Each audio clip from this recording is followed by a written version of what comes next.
Every day's the same. We have to kill them. Kill them. Kill them. I'm sorry. Every day's the same. We have to kill them. Kill them. Kill them. I'm sorry. Every day's the same. Everything is exactly the way it was before. Kill them. I'm sorry. Every day's the same. I'm sorry. Hello. Oh, that's weird. Welcome to another episode of It's Time to Rewind, a podcast stuck in its own time loop, right along with the movies we discuss. In this season, we're taking a look at time crimes. Oh, that's weird. I am your host, Bubbawheat, from Flights, Tights, and Movie Nights. In this episode, we are discussing Jess's Saturday morning in Triangle that starts at the start of the movie and ends at 6 minutes and 55 seconds when the sailboat Triangle is about to set sail. My guest is Lackey from various projects, and his most recent one is the Gallifrey Transmissions, a review series on Doctor Who for the Rabbit Hole podcast website. How are you doing today? I'm doing good. How are you? I'm doing pretty good. This is the first episode of the new season of It's Time to Rewind, and like I said in the intro, we're starting off talking about the 2009 movie Triangle, and we will be moving on to the 2019 film Time Loop, and I believe the 2007 movie Time Crimes.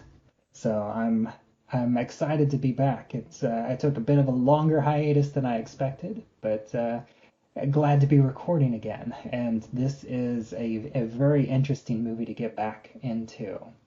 I am doing something a little bit different for this one, because this is like a weird kind of twisty-turny time loop movie. I don't usually do this, but for this one, I'm doing something special, and you have never seen the movie. I've never even heard of it before. It was we mentioned it. You mentioned it on. We have a Facebook group chat going on, and you mentioned it, and I thought, what, the X-Files episode Triangle, which is a time travel episode, and I was trying to remember, is there a time loop in that episode? So no, I've never even heard of this film. Now I am aware of the director. Right after he did, I'm trying to keep my experience of this movie as clean as possible, to the point where I didn't even want to look up the director's name, but I thought the director's name looked familiar, and it was. I did look him up. Christopher Smith. The movie he made after this in 2010 was called Black Death. It had was a period horror piece with Sean Bean, Eddie Redmayne, and David Warner, if I recall correctly. Really good film. Really, I saw that at a triple feature in Chicago. I think right after it was released, actually, and I really liked it. So I'm intrigued by this. Yeah, and I especially wanted somebody to come into this clean, because this movie does go in an unexpected direction. Like once you hit like the first time loop, and then there's a few other twists and turns, which I will be spoiling for you. But before we get to that, I do want to get your impression on this opening scene, because we get Melissa George, with a young autistic boy. Did that come through to you? They don't really say autistic, but he's clearly, challenged. I did not get that. I got that there was an issue of some sort, but that particular neurodivergence was not where my mind went. I had maybe a little bit too fixated at the beginning on the bit about the bad dream, and I thought that the child might have been having maybe some like knock-on effects from having the bad dream. I wasn't sure exactly the scene where she's trying to get him to come out of. I think she's trying to get him to come out of a room Mm. And I wasn't sure whether that was because of the spilled paint or not. I think that's paint, the blue stuff that she got on her dress. Yeah, because we do see him painting a picture, Right. and that's like Um, the cup that he was using to wash his brushes. right.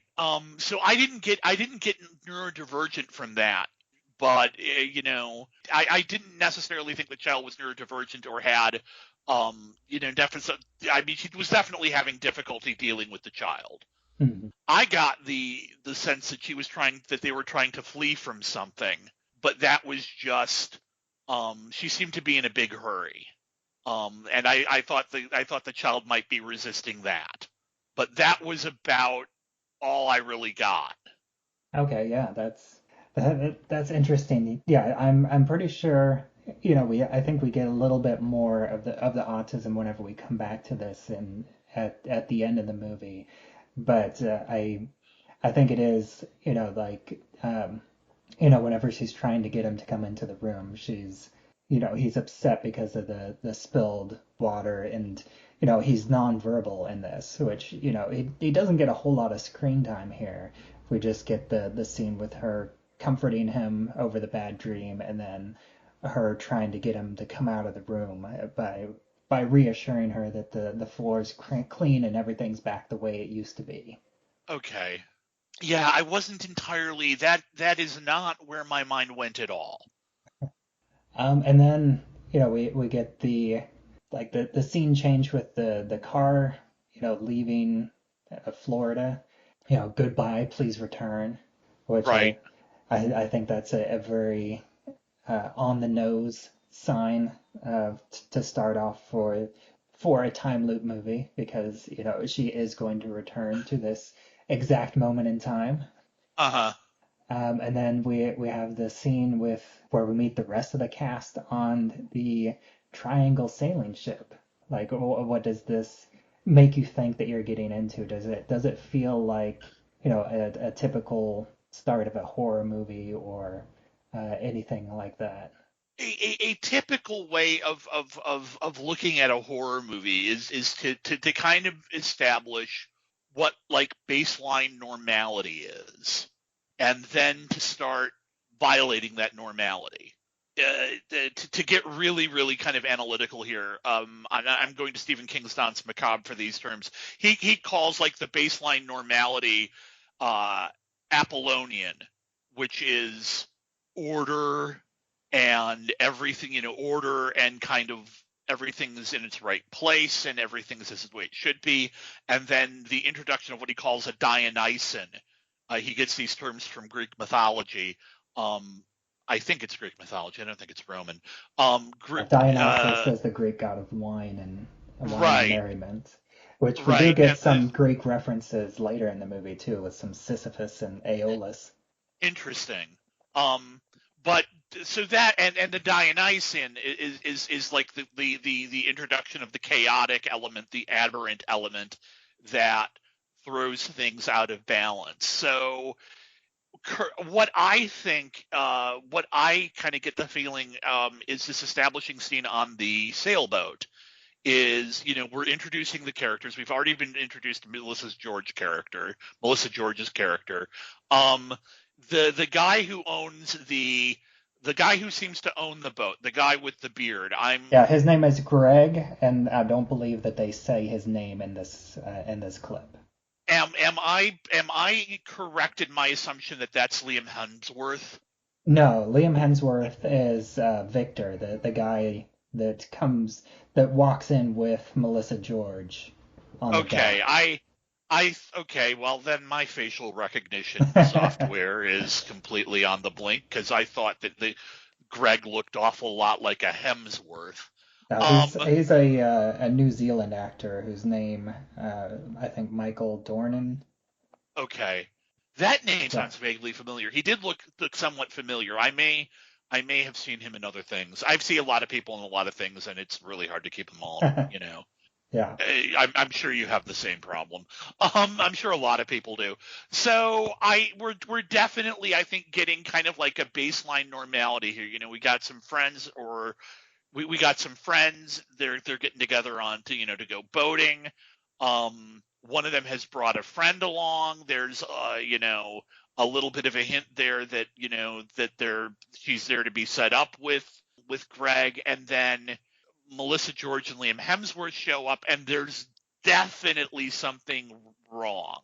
There's definitely kind of an issue there, some sort of problem that I don't think is really touched upon. Right, because she comes in a daze, and her first word that she says to Greg is just sorry. And then he tells her she's nothing to apologize for.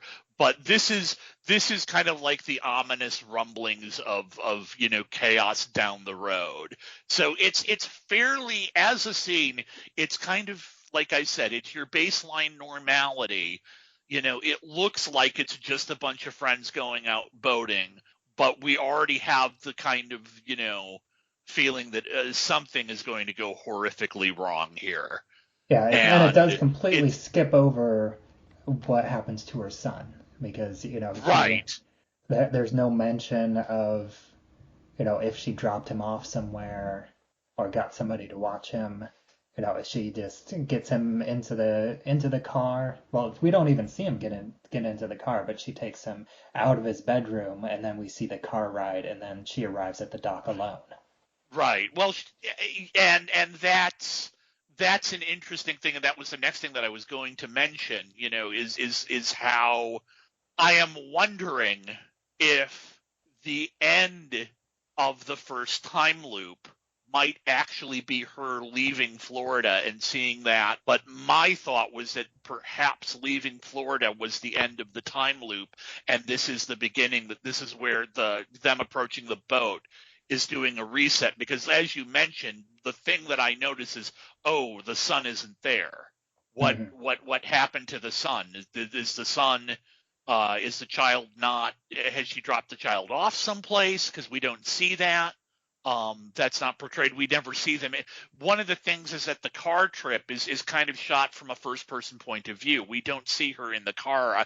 We don't see the people in the car, I don't think. It's just a wide shot, and it almost focuses more on this bird that's flying across the screen, and the bird is important, because the bird does play an important part whenever we come back to this in the last scene. But it's I'm not entirely sure, but that's just a possible theory at this point, that something, I mean, obviously the name of the movie is Triangle. The boat clearly has something, a very important role to play in this film. But I'm wondering at this point if what we saw at the house actually takes place in time loop terms after what happens on the boat. But that is the kind of thing that occurs to me. That's what's occurring to me as I'm talking this out and as I'm thinking about it. Did you notice what the address of her house is? No, I didn't. Yeah, we do see the address of her house, and she lives at 237. Oh, interesting. Good catch. Yeah, and her neighbor's name is Jack, too. Very interesting. Okay, because I heard her say Jack, but I didn't make that connect. Ooh. Yeah, interesting reference to The Shining there. Yeah, and the number does come up at least one other time in the movie.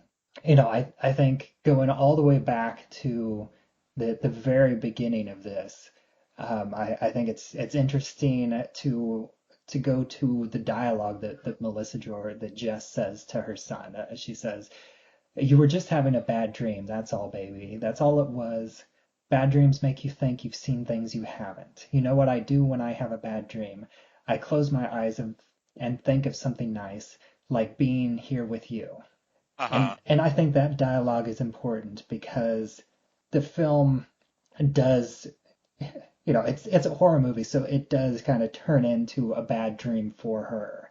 And she does eventually close her eyes and comes back to this point in time, for better or for worse. And I think that's interesting that opens up with that line. Right.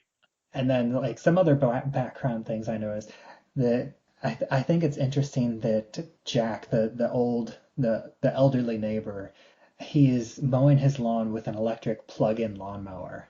Okay. Now, I know you live in the Chicago area. Have you ever lived in a place where you had to mow your own lawn? A very, very long time ago, when I was a teenager, I grew up in like an actual house. We had a gas powered mower.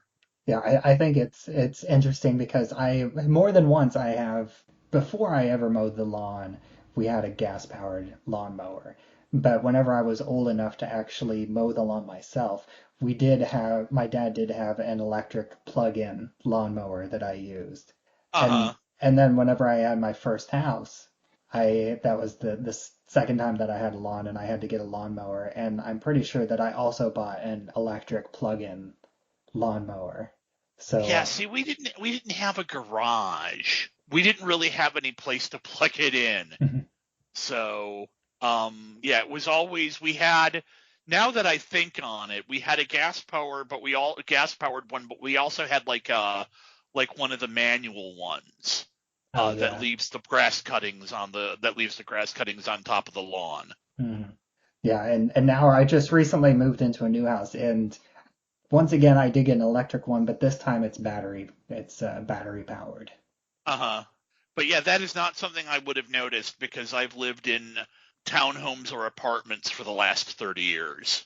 But I do like that did kind of bring back memories for me because you know you'd have to you mow the lawn differently whenever you're using an electric plug-in lawnmower versus a gas, because I think the gas one you usually kind of start at the outside and you work your way, you do concentric circles to go into the middle. But with an electric lawnmower, you almost always you have to go back and forth in lines. You like flip the handle over because you always have to be aware of the cord. Uh-huh.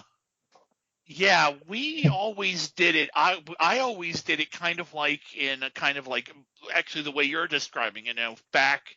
That's interesting. Like I've never mowed with a gas powered lawnmower, but I don't know. I just had to spend a little bit of time pointing that out just because it brought back those memories.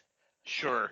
You know, she does clean up the spilled paint water, and she stains her dress, and then we see her pack into a big luggage, and we see her pack her stained dress in the luggage. Why do you think that she does that? I took that kind of as a mistake that she was flustered and kind of accidentally packed it. It's not, I'm not entirely sure yet.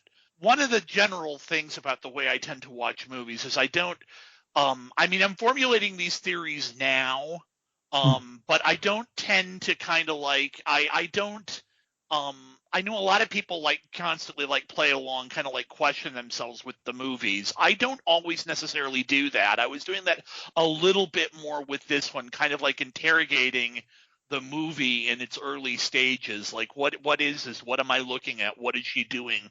Why is she doing this?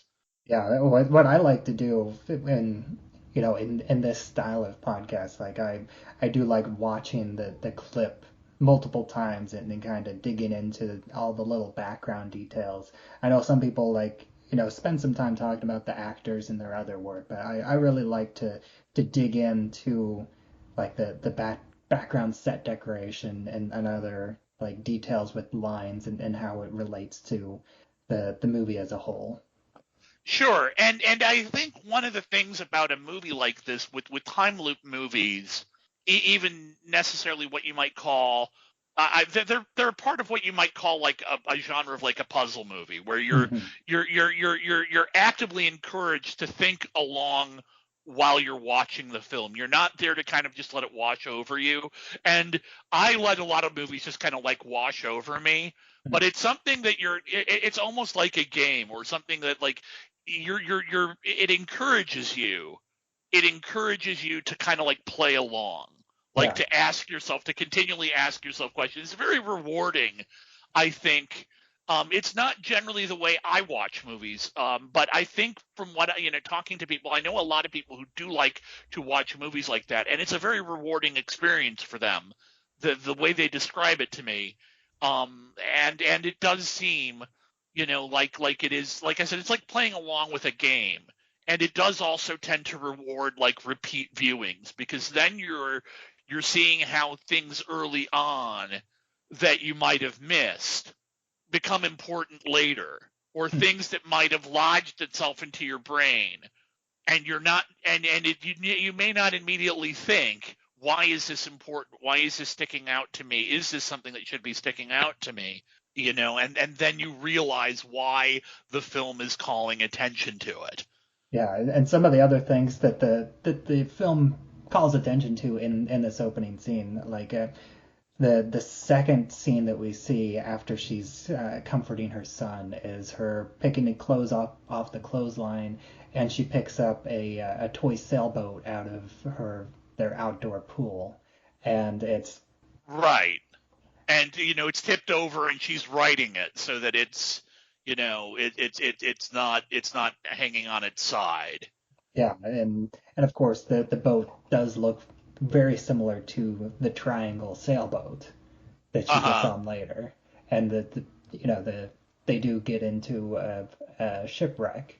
Okay. So I think that's pretty clear foreshadowing there, and right, and very quick. And going back inside, she thinks she hears a doorbell and asks her neighbor if someone rang the doorbell, and then we see a shot of her keys, and those also come into play later in the movie. And it has like the red flower in the picture of her son. And then we go and she sees a sticky note on the refrigerator that says Greg. I guess that's where we get Greg's name, is off the sticky note. Okay. It's not said, but it is on the sticky note, that the Triangle Harbor 830. And there's a bunch of typical kids refrigerator magnets, and the main ones that we see in the shot, they're all triangles. Interesting. I didn't catch that. Yeah, there are a few other shapes, like some circles and long rectangles and curved lines, and one other, and like there's like a picture of her son. Well, it looks like her son younger, like a picture of almost like paper doll outfits. Like there's one of a jacket with a colored dress, and then one with like a printout of like stockings, like legs wearing high heels. Right. And the other thing that I noticed that I thought was interesting is there is a miniature poster that is it says La Plage de Calvi da Corsi, and this is like an Art Deco poster that's by Roger Broaders. It was designed for Calvi Beach. I looked it up because I thought it was interesting. I was curious if there was any sort of connection. And Calvi Beach is on the northwest coast of the island of Corsica.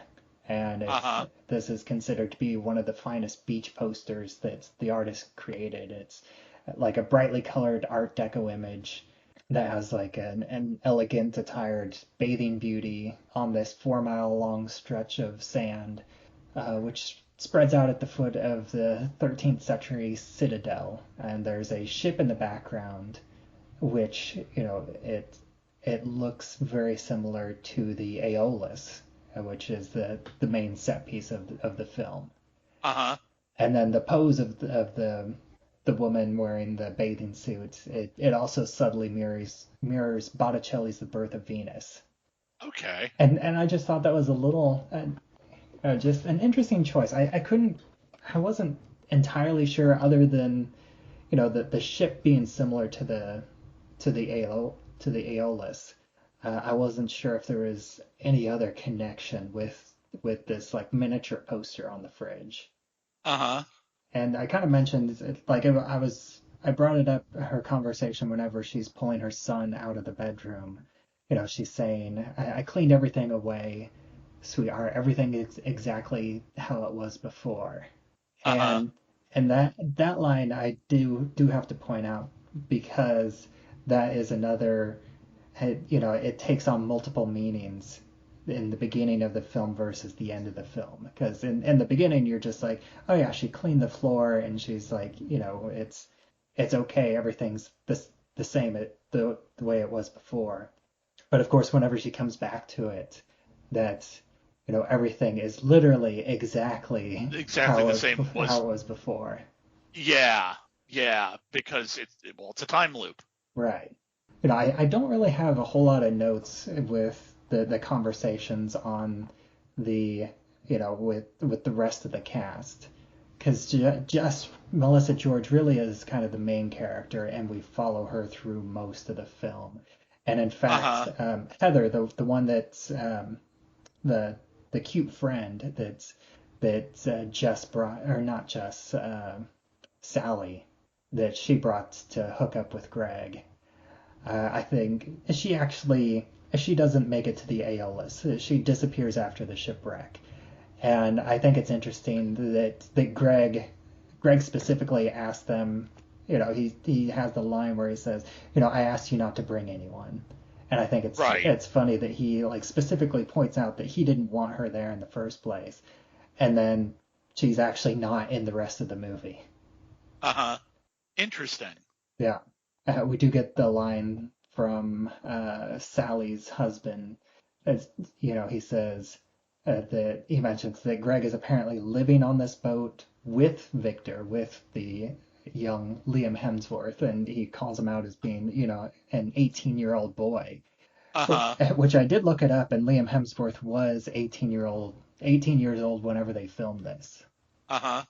So I'm curious if that line is supposed to mean anything. Yeah, I don't know. It's I don't have the rest of the film to go on yet. But at this point in the film, I'm still trying to figure out. You're still getting your bearings. You're still trying to figure out, and a lot of stuff is going to kind of get past you, I think, or at least it gets past me when I first watch a film. The first time I watch a film, I'm kind of like getting my bearings, and kind of like it's like being in an unfamiliar place and trying to find your way through an unfamiliar place. Without a map, you're trying to figure out where you are, where you stand, where things are in relationship to you. And a lot of stuff like that, at least for me, is going to kind of, they're seemingly throwaway lines. And a lot of the time with going through when you first watch a film, especially a film like this, which I think is, I think time loop films, as I said before, are films that in many ways are designed for repeated viewing. You don't always necessarily know if something is sticking out in your head because the film is deliberately calling attention to it, or it's just something that you kind of grab hold on as you're trying to, like I said, trying to orient yourself with everything that's going on. A lot of films kind of just like establish things. They establish kind of like your baseline, and then they move on from there. They introduce the characters, and then they gradually introduce the situation from there. But a film like this kind of just tosses you in the deep end. This was kind of like an in media res type of opening, where she was comforting the kid. She was comforting her son, who apparently had a nightmare. She's getting prepared for some sort of trip. She's prepared, and then, she goes to the ship and, goes to the sailboat, and there's the drama between the characters on the sailboat and trying to figure out, like I said, so at this point, I'm still in the film. I'm still trying to figure out, kind of orientate myself and figure out what things I should be grabbing onto metaphorically that are important or not. And what things are important in terms of plot, what things are important symbolically. Like the thing that, and with me, a lot of the time, it helps to kind of talk this stuff out instead of just watch it and make notes. I tend to like to kind of talk. Sometimes I'll even talk to myself doing this. But one of the things that I'm kind of latching on to is the fact that the color of the I keep going back for some reason that the water in the paint cup was blue. which is the traditional color of the ocean, is the traditional color of the sea. Yeah, and it's spilled. And he spills it. Yeah. It's spilled, and she's got to clean it up. And I'm like, okay, this is symbolic of something. And it can be symbolic of any number of things. It can be symbolic of relationships or whatever. To kind of steer back to the relationships between the people on the ship, there's definitely some, I think, tension there between various people. And trying to work that out at this point, is part of my main goal. Yeah, which we really only give, like, it goes really quickly. Like, I just double checked it, and it's really just like a quick 1 minute scene with this conversation between all the people who aren't Jess on the boat, and even at just like 1 minute, I think this is about one of the longest scenes that does not have Jess in it. Because she was really front and center, and it's this film follows her point of view, and I haven't thought about this until now, but I don't think that there's more than that there's like any other scene that's dialogue heavy, especially that does not have Jess in it after this. So trying to get all this stuff kind of away from Jess before she try to establish these things that you necessarily wouldn't necessarily want to establish with the character there, kind of like establish the environment that the character's coming into. It does a lot of work in terms of, it introduces, we've already been introduced to Jess, but we're introduced to, like, I think 4 other characters or 5 other characters, and the tensions between them. Greg Greg didn't, there's tensions with Victor, there's tensions with Greg and the woman who brought the friend. I'm not sure of all the names. Sally and Heather. Sally and Heather. I always remember Heather because one of our blogging friends is Heather. And she doesn't look quite as similar, like not nearly as much as like the Blair Witch Heather, but she does have this, same colored long hair. So I always remember her name, even though she's only in the movie for this opening scene.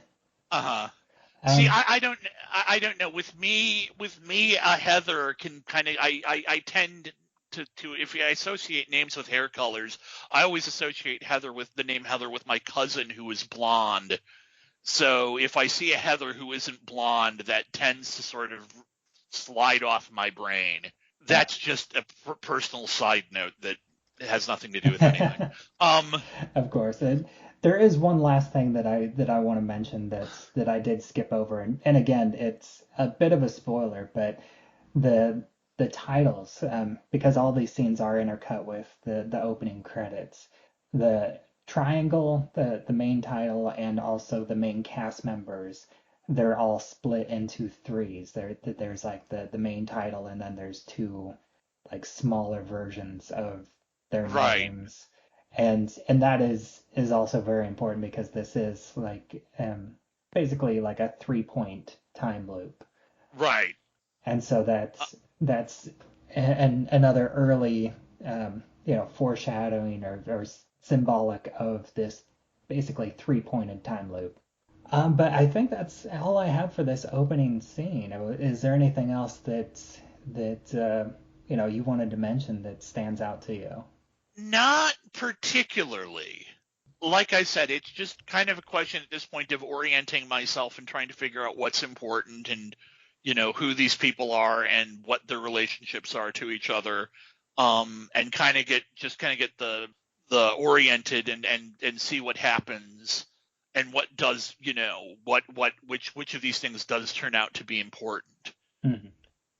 Looking for the symbolism and all that. Yeah, thanks for agreeing to do this with me. I'm really excited and curious to have you back to round out this movie and see what you think of it and see how watching the film changes your perspective of this opening scene. Sure, sure. No, thanks for having me on, and thanks for introducing me to this. I'm always on the lookout. I'm not somebody who rewatches a lot of stuff, so I'm always kind of on the lookout for new stuff to watch. And and for everybody else that's listening to this, why don't you go ahead and let everybody know where they can find you and your work online? So I've got I've had various projects, as you've mentioned. I've had various projects over the years. My current project is I do a monthly column of on Doctor Who over at rabbitholepodcast.com. I don't have a direct link to stuff that's only the Gallifrey Transmissions, but I just started Gallifrey Transmissions. There's literally I just finished like the second post over the weekend, and it's not publishing till the end of the month. So I've only got one review there, which is of the relatively recent special Legend of the Sea Devils. But that can be found at rabbitholepodcast.com. And I am Bubbawheat, and you can find me on Twitter, where I'm at Bubbawheat. You can find this show on Anchor.fm, as well as anywhere else that you listen to podcasts. We also have a Facebook group. It's called It's Time to Rewind, a time loop group. You can join that and discuss episodes as they come out. I'll have news about future seasons, and you can have discussions about any sort of time loop movies, new, old, and in between. And Kill them. You have to kill them. You have to kill them. You have to kill them. You have to kill them all. I'm sorry, Lackey.